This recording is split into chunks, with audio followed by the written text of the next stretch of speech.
السلام علیکم ورحمۃ اللہ وبرکاتہ۔ میرے محترم مسلمان بھائیو بہنوں، آج آپ کو مسجد سقیہ اور بیر سقیہ کی زیارت کراؤں گا۔ مسجد سقیہ مدینہ المنورہ میں مسجد نبوی صلی اللہ علیہ وآلہ وسلم سے تقریباً 2 کلومیٹر کے فاصلے پر واقع ایک مسجد ہے۔ یہ مسجد تاریخی اہمیت کے حامل مسجد ہے، کیونکہ یہیں پہ رسول اللہ صلی اللہ علیہ وسلم نے نمازیں پڑھی ہے۔ آپ صلی اللہ علیہ وآلہ وسلم جب غزوہ بدر کے لیے تشریف لے جا رہے تھے تو آپ صلی اللہ علیہ وسلم نے مدینہ سے روانہ ہو کر یہاں پر اسی مسجد کی جگہ پہ آپ صلی اللہ علیہ وسلم نے قیام فرمایا۔ آپ نے یہیں پر انتظار کیا تاکہ باقی صحابہ کرام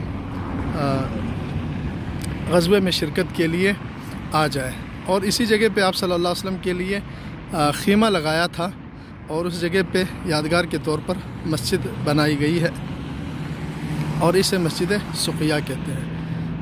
اسلامی تاریخ میں اس مسجد کی بہت اہمیت ہے۔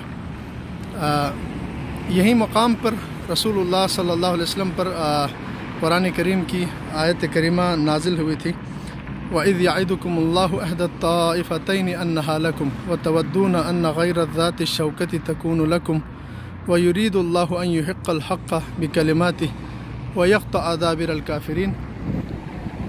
اللہ تبارک و تعالیٰ نے جب آپ صلی اللہ علیہ وسلم غزوہ بدر کے لیے تشریف لے جا رہے تھے تو اللہ نے یہیں سے آپ کو فتح کی خوشخبری دی تھی۔ اسی آیت کریمہ میں اللہ تعالیٰ نے ارشاد فرمایا کہ اللہ تعالیٰ جب تم سے وعدہ فرما رہے تھے کہ ان 2 لشکروں میں سے ایک پر تم کو غلبہ عطا فرمائے گا، ایک وہ ابو سفیان کا لشکر، دوسرا ابو جہل جو لے کے آ رہا تھا مکہ سے، دونوں میں سے ایک پر تمہارا غلبہ ہوگا۔ لیکن اکثر صحابہ کی خواہش یہی تھی کہ ابو سفیان والا لشکر جو ہے سے سامنا ہو، کیونکہ وہ تعداد میں بھی کم تھے اور ان کے ساتھ بہت سے مال و متاع لدا ہوا تھا۔ تو یہ آیت کریمہ یہاں پر نازل ہوئی ہے۔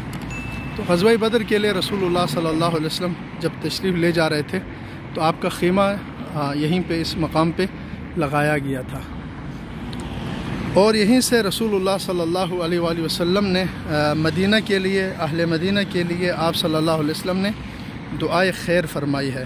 نبی صلی اللہ علیہ وسلم نے ارشاد فرمایا ہے کہ اللہم ان ابراہیم علیہ السلام خلیلک عبدک و رسولک دعا لأہل مکہ وانا عبدک و رسولک ادعو لأہل المدینہ اللہم بارک لہم فی مدہم و سائہم و ثمارہم۔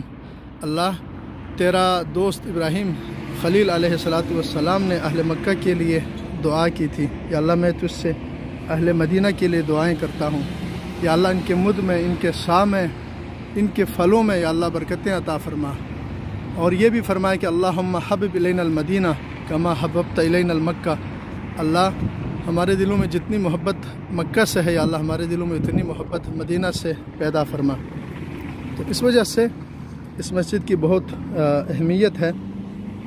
یہیں پر بئر سقیہ بھی تھا، ایک کنواں جو کہ سیدنا سعد بن ابی وقاص رضی اللہ تعالیٰ عنہ کی ملکیت تھی، ان کا باغ تھا۔ نبی صلی اللہ علیہ وسلم یہاں سے پانی منگوا کر نوش فرماتے تھے۔ آپ نے اس سے وضو بھی کیا ہے، نمازیں بھی پڑھی ہے۔ ابھی یہاں پہ تعمیراتی کام چل رہا ہے، اس وجہ سے اندر جانے کی اجازت نہیں ہے۔ اور یہ وہ مقام ہے جہاں پہ سیدنا عمر ابن خطاب رضی اللہ تعالیٰ عنہ نے استسقاء کی دعا کی تھی، یعنی بارش کے لیے جب مدینہ میں کافی دن بارش نہیں ہوئی تو حضرت عمر رضی اللہ تعالیٰ عنہ نے حضرت عباس، نبی صلی اللہ علیہ وسلم کے چچا، ان کو لے کر آئے اور ان کے وسیلے سے جو دعا کی تھی، مشہور حدیث ہے، تو وہ بھی یہیں پر، وہ واقعہ بھی یہیں پہ ہوا ہے، اس مقام پہ مسجد سقیہ کے۔ تو حضرت عمر رضی اللہ تعالیٰ عنہ نے اللہ سے دعا کی تھی، اللہ جب تیرا پیغمبر ہم میں موجود تھا تو ہم ان کے وسیلے سے تجھ سے دعائیں کرتے تھے تو تو ہمارے دعاؤں کو قبول فرماتا تھا، اب ہم نبی کے چچا کے وسیلے سے دعا کرتے ہیں، یا اللہ ہماری دعا قبول فرما اور ہمارے لیے بارش نازل فرما۔ تو اللہ تعالیٰ نے